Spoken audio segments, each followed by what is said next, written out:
오늘 어제 제가 밖에를 나가봤더니 여기 공원에 사람이 어마어마하게 많이 나왔어요. 지나가다 보니까 이런 걸 하더라고. 그럼 제가 뭘 봤냐면 봄이 아주 가까이 왔구나 이런 생각을 했습니다. 그런데 조금 있다 보니까 가운데 길에는 사람이 다니고 잔디밭에는 뭐죠? 강아지들이 있어요. 동네 강아지들이 다 나온 것 같아요.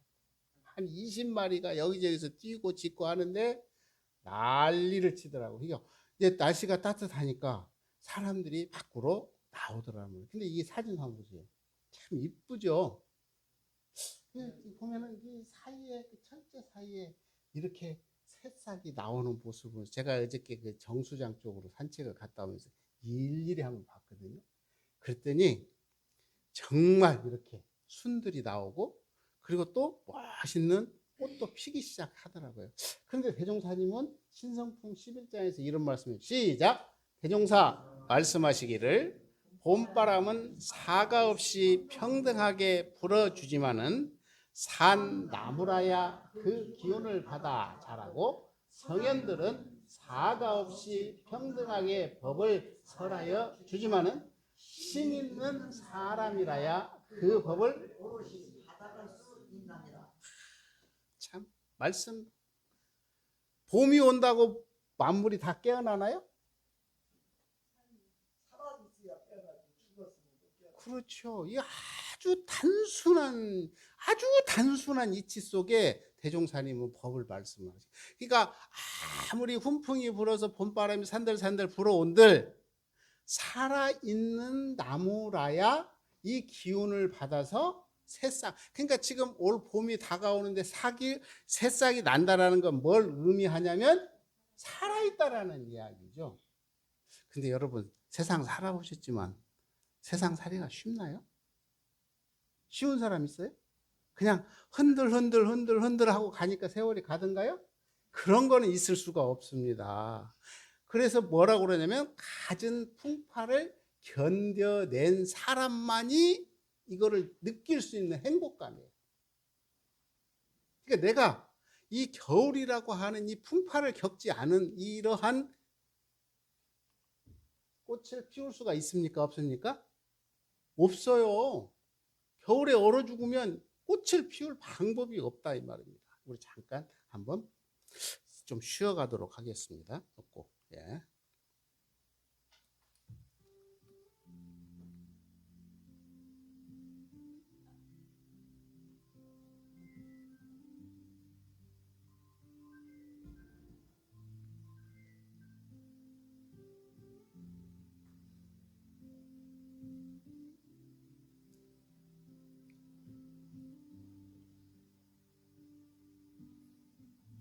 법회 시간에 이런 노래도 들려드립니다.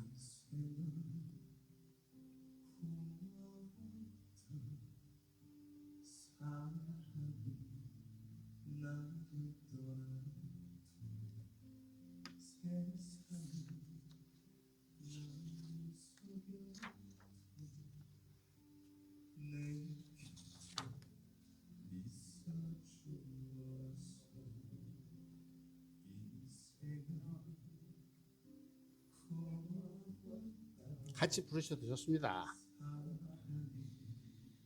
나를 떠나도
이렇게 또 나머지 부분은 여러분이 집에서 한번 들어보시면 어째요? 법당에서 이 노래를 들으니까 좀 의미가 좀 다른 것 같죠?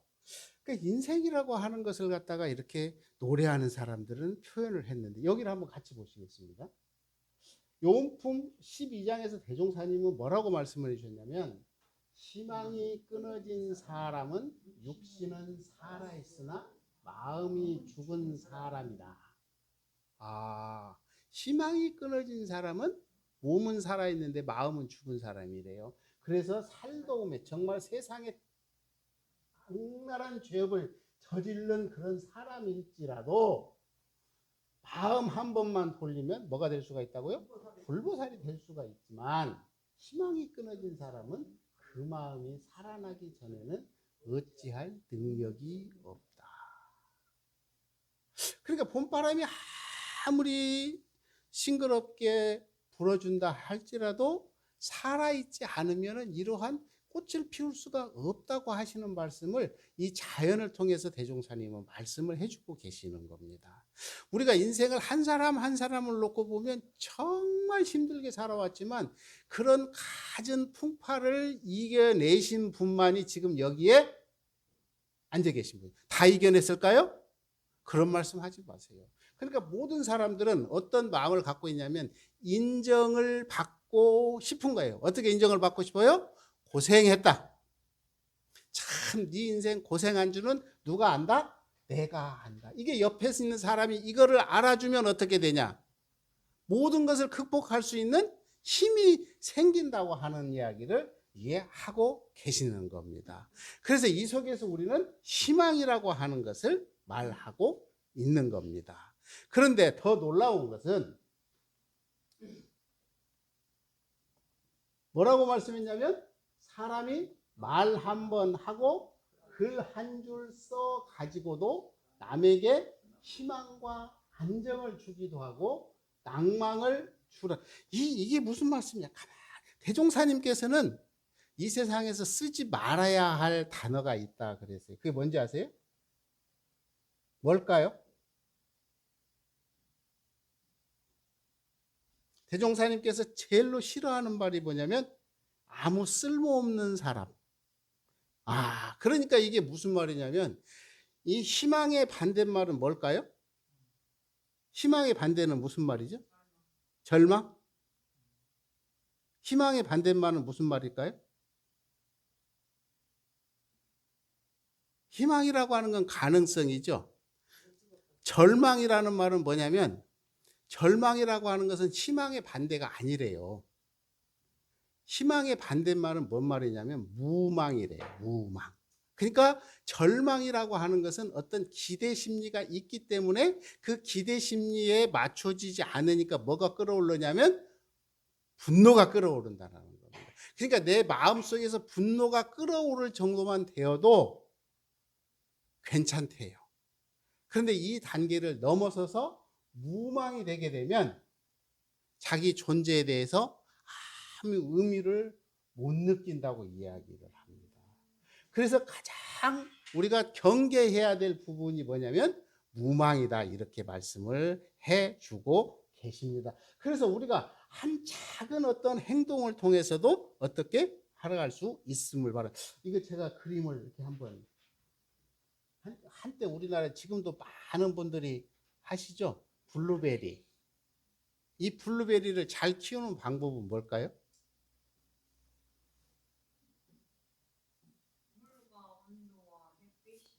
자, 한번 같이 대종사님 법문을 통해서 살펴보도록 하겠습니다. 아, 블루베리 농사를 잘 지으려면 첫째는 무슨 땅, 뭐를 만나야 된대요? 아, 좋은 땅을 만나야 된답니다. 그 다음에 또 뭐라 그랬냐면, 아, 좋은 땅을 만난다 할지라도 뭐가 좋아야 된대요? 종자가 좋아야 된대요. 그러면 종자만 좋으면 되냐? 그랬더니 무슨 혜택이 있어야 된대요? 우로의 혜택. 조물주가 적당한 시기에 햇볕도 주고 거기에다가 또 한 가지가 제일로 중요한 게 있대요. 그게 뭘까요? 농부의 뭐? 정성. 아, 다시 한번 봅니다. 이렇게 농사를 잘 지려고 하면은 첫 번째는 뭐라 그러냐면 좋은 땅을 만나야 되고 그리고 종자가 좋아야 되고 그리고 조물주에 우로의 혜택이 있어야 되고, 그리고 거기에다가 뭐가 하나 더 꼭 필요한 게 뭐냐면 정성이다, 이렇게 말씀을. 이거 틀림없는 이야기 같죠? 이 대종사님은 이 법문을 어떻게 해주셨냐 그러면, 정산종사님은 무문편 38장에서 인간도 똑같다 이렇게 정의를 해주십니다. 그럼 뭐라고 그러냐면, 제자에게 말합니다. 저 과수도 종자가 좋고 땅을 잘 만나고 우로지택이 고르고 사람의 적공이 잘 들어야 결실을 보게 되는 것이, 사람도 훌륭한 인격을 완성하면은 이 네 가지 요소를 갖추어야 한다. 자, 첫 번째 뭐라고 그랬죠? 종자라고 그랬죠? 근데 사람의 종자는 뭐래요? 습관이래요, 습관.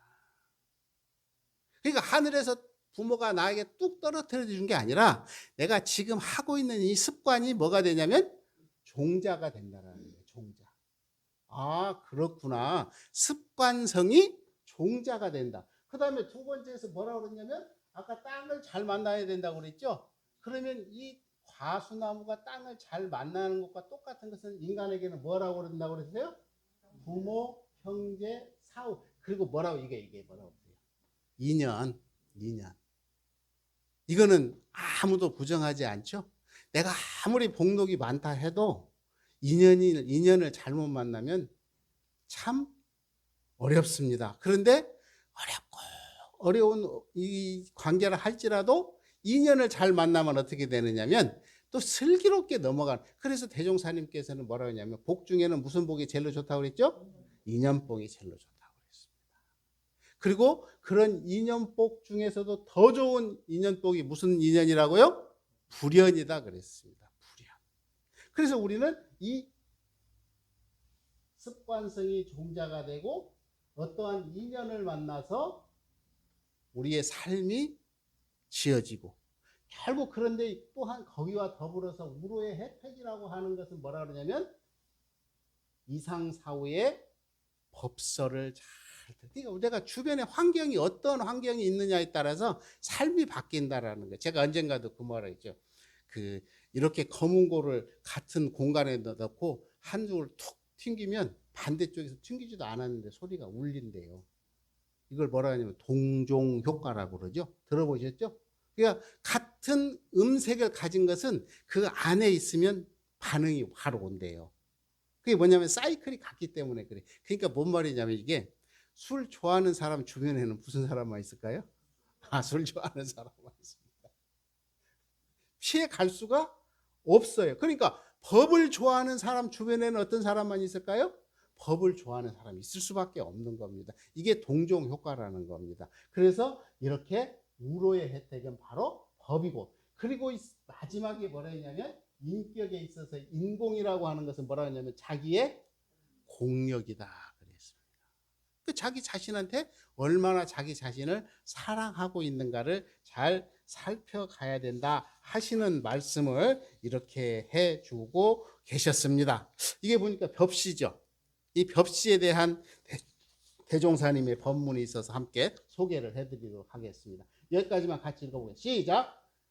말씀하시기를, 한 사람이 세 딸을 출가시키며 벼 한 말씩을 주어 보냈는데 몇 해 후에 살펴보니 한 딸은 바로 식량으로 소비하고 가난하게 살며, 한 딸은 기념삼아 달아 메어두고 그대로 살며, 한 딸은 그것으로 종자를 삼아 많은 농사를 지어 잘 살더라. 설명 안 해도 아시겠죠? 우리 삶이라는 게 이렇대요. 그러니까 내가 전생에 복을 많이 지어서 이 세상에 태어났으니까 나는 뭐한 사람이다? 복이 많은 사람이다 하고 등에다 딱 대고 홀딱 까먹고 사는 사람이 있는가 하면, 전생보다는 까먹지는 않는데 그냥 매달아 놓고 살아. 그냥 아버지가 나에게 주신 선물이려니 하고. 그런데 세 번째 그 딸은 뭐라 그러냐면, 이 종자를 가지고 잘 농사를 지어서 나도 잘 살고 내 주변도 잘 살고 전생도 잘 살고 내생도 잘 살고 이런 삶이 세 가지 종류의 사람의 삶이 있다. 이렇게 대종사님께서는 정산종사님께서는 무본편에서 말씀을 해주고 계셨습니다. 그러니까 우리들이 삶이라고 하는 것은 아까 말씀드렸다시피 봄이 되면 다 봄맞이를 할 것 같지만 결국 어떤 사람만 살아남냐면 살아있어야 봄의 기운을 느낄 수 있고, 그리고 이 살아있다고 하는 것은 수많은 고통과 분노와 좌절 속에서 자기가 스스로 살아남는 방법을 체득한 사람만이 갖는 아주 고유한 영역, 이것을 뭐라고 표현했냐면 대종사님께서는 희망이다 이렇게 표현을 해주셨어요. 맞죠?